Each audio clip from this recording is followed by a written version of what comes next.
مولانا علامہ ظاہر راشد صاحب کا نام سنا ہوا ہے، شیخ سرفراز خان رحمۃ اللہ کے بیٹے،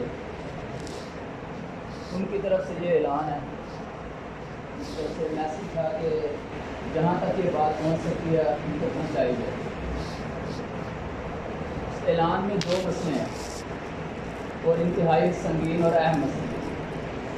پہلا، یورپی یونین نے پاکستان کے اندر جو توہین رسالت پر سزا ہے نا، اس کو ختم کرنے کا مطالبہ کیا۔ یہ پہلا مسئلہ، یورپی یونین نے پاکستان کے اندر توہین رسالت پر جو سزا ہے نا، اس کو ختم کرنے کا مطالبہ کیا۔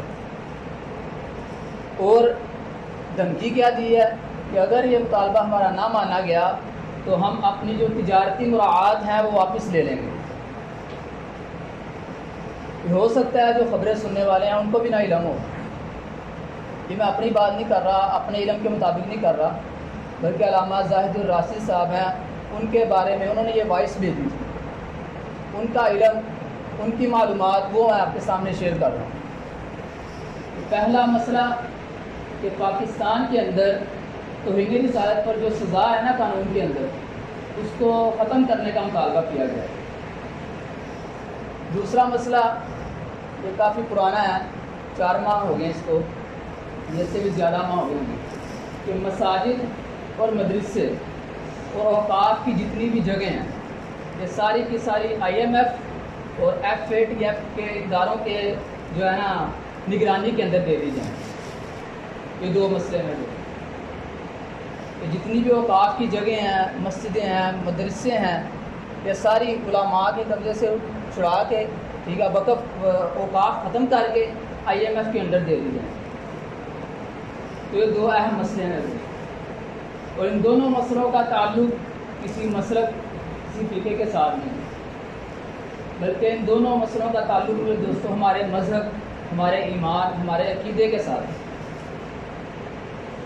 آج میرے دوستوں حالات بہت سنجیدہ ہیں۔ اگر کسی فوجی یا فوج کے خلاف کوئی بندہ اٹھ کے بات کرتا ہے نا، تو اس کو سزا بھی دیتے ہیں اور اس پر جرمانہ بھی ہے۔ اور جس نام پہ، جس شخصیت کے لیے یہ ملک بنا تھا، اس کی ناموس پر لوگ باتیں کرتے ہیں، ٹھیک ہے، جب اس کی ناموس کی بات آتی ہے تو ہم سمجھوتے کرنے لگ جاتے ہیں، ہم سودے بازی پہ آ جاتے ہیں۔ اور اس بدبخت سفیر کی وجہ سے میرے دوستو، اس ایک شخص کی وجہ سے، اس لائن کی وجہ سے ہم آپس میں مسلمانوں نے خون بہایا، علماء نے پولیس والوں کو مارا، پولیس والوں نے علماء کو مارا۔ تو کیسے حالات آ گئے میرے دوستوں اس ملک میں؟ ایک تو معاہدہ کرتے ہیں کہ فلاں تاریخ کو ہم اس سفیر کو بھیج دیں گے اس ملک سے، اور جب تاریخ آتی ہے تو اوپر سے سینہ دوری کرتے ہیں اور قید کر دیتے ہیں، اور جس کو قید کیا ہے اس کی حمایت میں جو بیان کرتا ہے اس کو بھی قید کر دیتے ہیں۔ ایسی دوغلا پالیسی ہے اس ملک میں۔ تو میرے دوستوں استاد جی نے بیان کیا، فرمایا کہ یہ دو مسئلے ہیں اور ان کا تعلق ہمارے ایمان اور عقیدے سے ہے۔ تو ہم نے مسجد اور مدرسوں کو اور اوقاف کی جتنی بھی جگہیں ہیں ان کو IMF کے انڈر جانے سے بچانا ہے اور ناموس رسالت کے قوانین کی حفاظت کرنی ہے۔ اور یہ دونوں باتیں میرے دوستوں جہاں تک ہو سکے، جہاں تک آپ کا اختیار ہے، ہر عام اور خاص کو یہ پہنچائیں، ہر شخص کے گوش گزار کریں یہ بات۔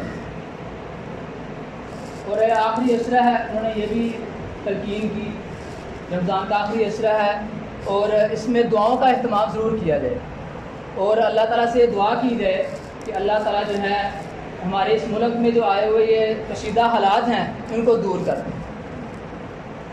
تو میرے دوستو یہ باتیں جو ہے نا، اور میڈیا پہ کوئی بھی نہیں بتائے گا، میڈیا پہ اکثریت یہ جھوٹ ہے، اور آج کے دور پہ مذہبی طبقے کے بارے میں میڈیا جو ہے اتنی نفرت گھول رہا ہے نا، جس کا کوئی حساب نہیں ہے۔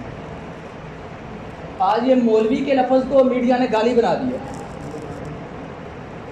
میڈیا تو یہ کچھ پھیلا رہا ہے، اور یہ جو حقیقت ہے یہ بڑے حضرات کی مہربانی جو انہوں نے بتا دیا، اور مقصد بتانے کا یہ تھا کہ ہم دعا کریں کہ اللہ تعالیٰ ہمارے اوپر یہ جو حالات آئے ہیں ان کو دور کر دے۔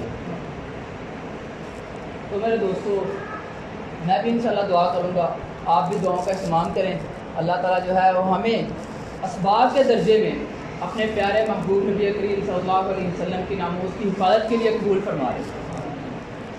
کیوں میرے دوستو، اللہ کا دین ہے، یہ قائم رہنا ہے، اس نے باقی رکھنا ہے اپنے دین کو۔ اگر ہم نہیں نہ کریں گے، ہمیں ختم کر کے کوئی دوسرا لے آئے گا اللہ تعالیٰ۔ تو کیوں نہ ہم اللہ سے یہ دعا کریں اللہ ہمیں ہی قبول فرما لے اس کام کے لیے۔ اللہ تعالیٰ جو ہے جو کہا گیا ہے، سنا گیا ہے، اس پر مجھے بھی عمل کی اور سمجھ کی توفیق عطا فرمائے۔